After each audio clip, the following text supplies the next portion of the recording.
नुकसान भरपाईच्या बाबतीमध्ये निश्चित प्रकारे कारवाई केली जाईल।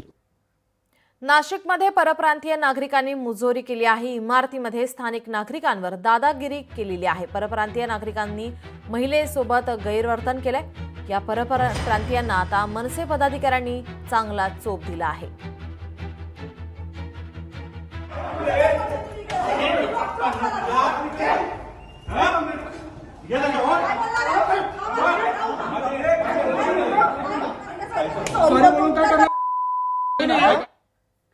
जो प्रपंच आहे त्रिपाठी त्याचे 7 फ्लॅट आहे आणि त्या भगिनीने सांगायचं की तू फ्लॅट मला दे, मला तुझा फ्लॅट घ्यायचा आहे, तू इथे राहू नको।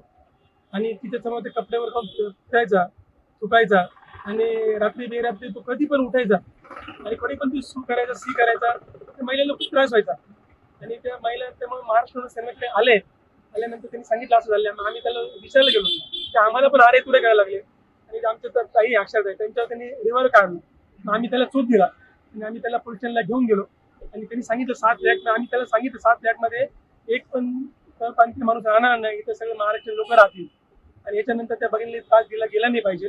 त्यांचं म्हणणं एवढंच होतं की तो फ्लॅट त्यांनी आम्हाला विकावा, म्हणजे पूर्ण जी सोसायटी आहे त्यांच्यावर पूर्ण त्यांना कब्जा करायचा होता। आणि हे प्रकार करून ते जेव्हा विचारपूस करत होते तुम्ही असं का वागताय, का झालं, 2 शब्द झाले, मग त्या महिलेची ओढणी पण ओढून घेतली आणि तिला मागे पण धक्का दिला। हे सगळं करत असताना आम्ही त्यांना विचारायला गेलो, सामंजस्याने मिटतंय का बघायला गेलो, किती प्रमाणात मिटेल नाही मिटेल, मग आम्ही पोलीस स्टेशनमध्ये जाऊन तक्रार केली। पण जेव्हा आम्ही तिथे गेलो ना त्यांचं वेगळंच काहीतरी चालू झालं। मग ते अंगावर येणं, डायरेक्ट रिव्हॉल्वर काढणं, पट्टे काढणं, हा सगळा प्रकार त्यांनी केला। आणि मग जेव्हा त्यांनी रिव्हॉल्वर काढली ना मग आम्ही सगळेच संतापलो। मग धरून आम्ही त्यांना जो मनसे स्टाईल आहे त्या पद्धतीने आम्ही आमचा चोप दिला। संकल्प प्रतिष्ठानची मानाची पहिली हंडी फोडण्याचा मान